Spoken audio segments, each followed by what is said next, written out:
Hi കൂട്ടുകാരെ, പുതിയൊരു വീഡിയോയിലേക്ക് എല്ലാവർക്കും സ്വാഗതം. അങ്ങനെ ഇനി ചാരുവിൻ്റെ കാലമാണ് കേട്ടോ. ഇത്രയും കാലം ശ്രേയാണല്ലോ എല്ലാവർക്കും പണി കൊടുത്തിരിക്കുന്നത്. അങ്ങനെ ചാരു ഇനി കളത്തിലിറങ്ങിയിരിക്കുകയാണ് കേട്ടോ. ചാരു ശ്രേയക്കെതിരെയായി കളിക്കുന്ന ആ കിടുക്കൻ സീനുകളാണ് കേട്ടോ ഇനി നമുക്ക് മുന്നിൽ കാണാനിരിക്കുന്ന. ഇവരുടെ വിവാഹം നടക്കുകയാണ്. ആദ്യം തന്നെ ഇവള് ഓരോ കുനിഷ്ടു ബുദ്ധിയുമായി വരുന്നുണ്ട് കേട്ടോ. ശ്രേയ കല്യാണം കഴിഞ്ഞ വന്ന പാടെ ആരതിത്തട്ടൊക്കെ എടുക്കണമെന്ന് പറഞ്ഞ് ഒരുപാട് പ്രശ്നങ്ങൾ ഉണ്ടാക്കിയിട്ടുണ്ടല്ലോ. അപ്പോൾ അതിനെക്കുറിച്ചൊക്കെ റിവ്യൂ പറഞ്ഞു. ഫസ്റ്റ് ദിവസം പാലിൽ ഉറക്ക ഗുളിക നൽകി അരവിന്ദനെ കിടത്തുകയും ചെയ്തിട്ടുണ്ടല്ലോ. അങ്ങനെ ഫസ്റ്റ് ദിവസവും കൊളായി. ആ കുറ്റമെല്ലാം ഇനി ചാരുവിൻ്റെ മേലിലിടാനുള്ള പരിപാടിയായിരിക്കും കേട്ടോ.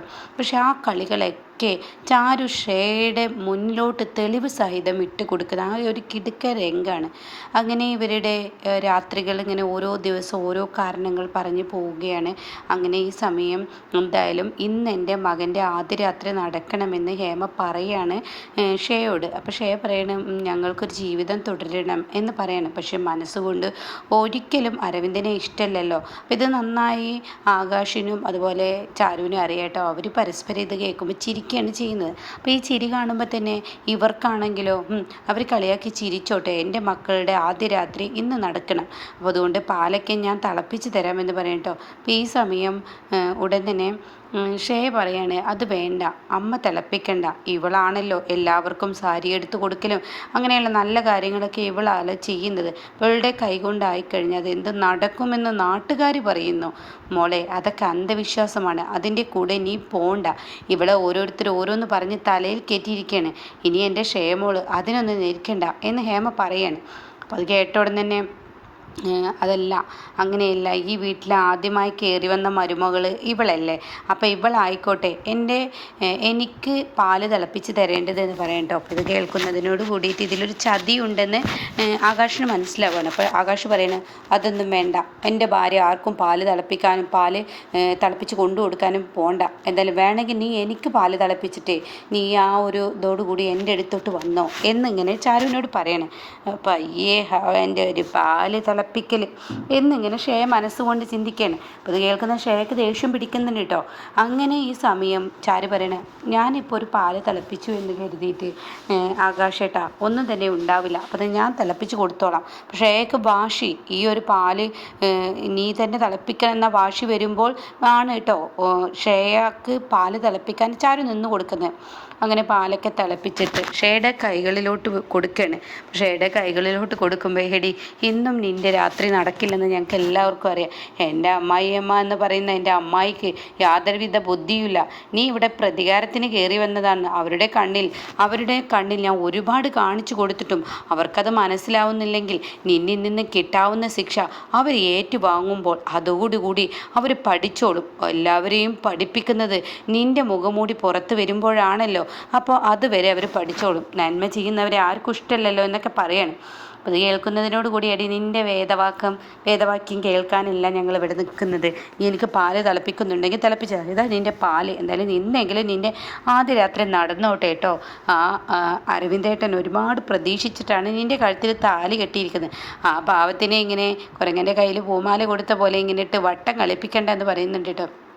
ഇതേ സമയമാണെങ്കിലോ അരവിന്ദൻ വലിയ സന്തോഷത്തിലാണ് കേട്ടോ. അരവിന്ദൻ ഇന്ന് എൻ്റെ ആദ്യ രാത്രി നടക്കില്ലെന്ന് പറഞ്ഞിട്ട് അരവിന്ദൻ്റെ ആ ഒരു നാണത്തോടു കൂടി കുണുങ്ങിയിട്ടുള്ള ആ പാട്ടും കയ്യിൽ ആ മുല്ലപ്പൂ കെട്ടലും അതുപോലെ തന്നെ തൻ്റെ മണിയർ ഒരിക്കലും ഒക്കെ ചെയ്തിരിക്കുന്നത് അരവിന്ദൻ തന്നെയാണ് കേട്ടോ. അരവിന്ദന് ഓരോ ദിവസവും ഓരോ കാരണം പറഞ്ഞു പോകുമ്പോൾ അരവിന്ദന് ബുദ്ധിമുട്ട് വരികയാണ്. അരവിന്ദന് ശ്രേയയുമായി ഒരുമിക്കാൻ പറ്റുന്നില്ല. അങ്ങനെ ശ്രേയ പാലുമായി വരുന്നുണ്ട്. എന്നും മേഡം എന്നാണല്ലോ അരവിന്ദൻ വിളിക്കുന്നത്. അങ്ങനെ ഷേയ ഇങ്ങനെ കയറി വരുമ്പോൾ ഷേയുടെ ഉള്ളിൽ കിടുകിടാ വിറക്കാണ്.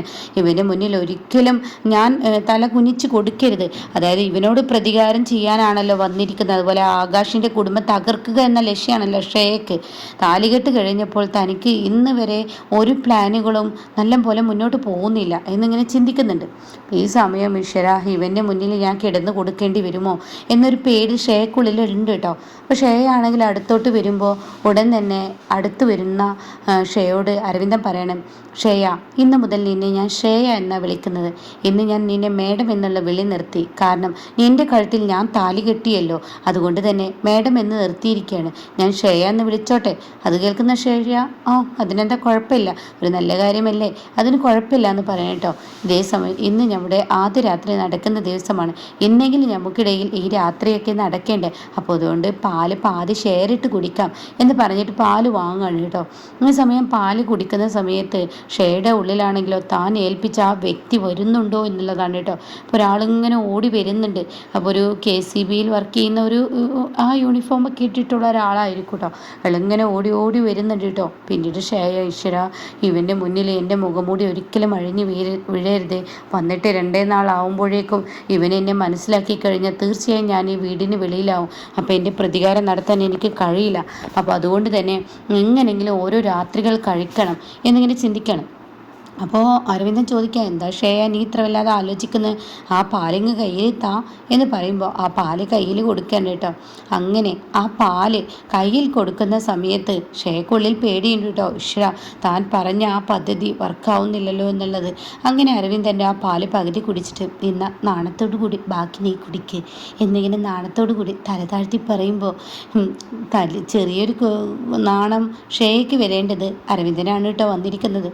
അങ്ങനെ ഈ സമയം ആ പാലങ്ങ് വാങ്ങുന്ന സമയത്താണ് കേട്ടോ കറണ്ട് അങ്ങ് പോകുന്നത്. അപ്പോൾ ശ്രേയ ഏൽപ്പിച്ച് വെച്ചിരിക്കുകയാണ്, കറണ്ട് കട്ട് ചെയ്യാൻ വേണ്ടി പറഞ്ഞിരിക്കുകയാണ്. അങ്ങനെ ഈ സമയം അരവിന്ദൻ്റെ, ഈശ്വര, ഈ നല്ലൊരു മുഹൂർത്തത്തിൽ തന്നെ കറണ്ട് പോയല്ലോ, എന്തൊരു കഷ്ടമാണെന്ന് പറഞ്ഞിട്ട് അരവിന്ദ് അവിടേക്ക് തപ്പിയിട്ട് തൻ്റെ മൊബൈൽ എടുക്കുക. അങ്ങനെ ടോർച്ച് ഓൺ ചെയ്യാണ്. അപ്പോൾ ശ്രേയയുടെ കയ്യിൽ ഈ പാലുണ്ട്. ശ്രേയ, എന്തായാലും കറണ്ട് 10 മിനിറ്റിനുള്ളിൽ വരും, നീ പാല് കുടിക്കുകയെന്ന് പറയാം കേട്ടോ. ഇത് കേൾക്കുന്നതിനോട് കൂടി ശ്രേയ, എന്താ അരവിന്ദ, എന്താ എന്നെ ഇത്ര മോശമാക്കി കാണുന്നത്, ഇത്രയും ഉഷ്ണത്ത് ഞാൻ ഈ പാല് കുടിക്കുകയാണോ, ഇതിൻ്റേതായ ഒരു തണുപ്പും ഒരു കുളിരൊക്കെ വേണ്ടേ, അതൊന്നും ഇല്ലാതെ ഈ ഉഷ്ണത്ത് എനിക്ക് റൂമിൽ നിൽക്കാൻ പറ്റത്തില്ല എന്ന് പറഞ്ഞിട്ട് ആ പാലവിടെ ഇട്ടിട്ട് ശ്രേയ അങ്ങ് പുറത്ത് കിടക്കാൻ കേട്ടോ. ഇതോടുകൂടി ആകാശ് ചാരുവിനോട് പറയാം, ഇന്നും അവരുടെ രാത്രി കുളമാവാണ്. എൻ്റെ ഏട്ടൻ ഒരുപാട് പ്രതീക്ഷകൾ കണ്ണിൽ കണ്ടാണ് അവളുടെ കഴുത്തിൽ താലി കെട്ടിയിരിക്കുന്നത്. എന്നാൽ സ്നേഹിച്ച ഞാൻ പോലും അവളെ വെറുത്തുപോയി. അവൾക്ക് അവളുടേതായ ലക്ഷ്യങ്ങളാണ്, ആ ലക്ഷ്യങ്ങൾ നിറവേറാൻ അവൾ എന്തും ചെയ്യുമെന്ന് പഠിപ്പിച്ചതാണ് എന്നെ എന്നൊക്കെ ഇങ്ങനെ പറയാം ചാരുവിനോട്. ചാരു പറയണേ, ഇന്നത്തോടു കൂടി അരവിന്ദേട്ടൻ മനസ്സിലാക്കും അവളുടെ മുഖം എന്ന് പറയാൻ കേട്ടോ. എവിടെ നിന്ന് പഠിക്കാൻ, എൻ്റെ അമ്മയും ഏട്ടനും ഒരിക്കലും മനസ്സിലാക്കില്ല, അവൾ ഓരോ കുനിഷ്ട ബുദ്ധി കാണിച്ചു കൊണ്ടിരിക്കും എന്ന് പറയാം കേട്ടോ.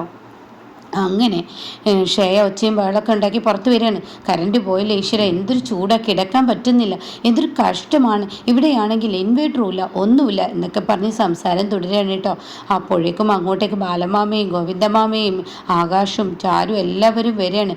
ഇതേ സമയം കറണ്ട് പോയി എന്ന് പറഞ്ഞു വരുന്നതിനോട് കൂടി ഹേമ പറയാണ്, അപ്പുറത്തെ വീട്ടിലൊക്കെ കറണ്ട് ഉണ്ടല്ലോ, പക്ഷേ ഈ വീട്ടിൽ മാത്രം എന്താ കറണ്ട് ഇല്ലാത്ത എന്ന സംസാരമായി കേട്ടോ. അപ്പോൾ അത് ചോദ്യമാണെന്ന് എല്ലാവരും മനസ്സിലാക്കുക.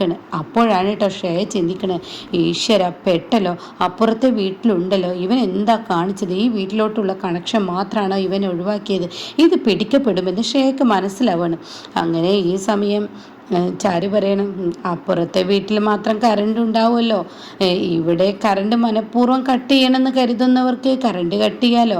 അപ്പം അത് കേൾക്കുന്ന ഹേമ പറയണേ, നീ എന്താടി ഒരു മാതിരി ആളെ ഒരുമാതിരി കളിയാക്കുന്ന സംസാരം, നീ എന്തിനാടി ഇങ്ങനെ സംസാരിക്കുന്നത്, അതിൻ്റെ ആവശ്യം എന്താ നിനക്ക്, ഇവിടെ മനഃപൂർവ്വം ആരെങ്കിലും കറണ്ട് കളഞ്ഞതാണെന്നാണ് പറയുന്നത്.